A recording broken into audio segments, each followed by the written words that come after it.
Hi friends, welcome to Mahisha vlogs. Mahisha விலாக்ஸ்க்கு subscribe பண்ணி, like பண்ணி, ஷேர் பண்ணி, கமெண்ட் பண்ணுங்கள். வாங்க வீடியோக்குள்ளே போகலாம். ஃப்ரெண்ட்ஸ், நாங்கள் இன்றைக்கி ராட்டினம் போயிருந்தோம். ஊருக்கு அன்றைக்கே ராட்டினம் போனோமா.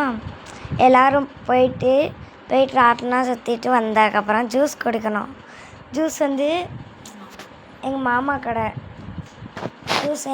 கடை போட்டிருந்துச்சா, அதனால் குடிச்சிட்டு இருந்தோம். எங்கள் அண்ணன் ஒரு புதினா ஜூஸ் எல்லாம் ஒன்று குடித்தான்.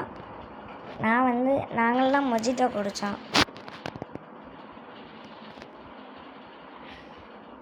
அப்படியே எல்லாத்தையும் முடிச்சுட்டு அப்படியே மொஜிட்டோ எல்லாமே குடிச்சிட்டு அப்படியே போனோம்.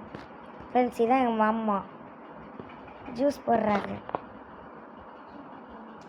சூப்பராக போடுவாங்க. நாங்கள் எங்கே போனாலும் போட்டுருவாங்க. எங்கே போனாலும் ஜூஸ் கடை போட்டுருவாங்க. அதே தான் ராட்டினத்தில் போட்டிருந்தாங்க. Okay, bye friends. நெக்ஸ்ட் வீடியோவில் பார்க்கலாம்.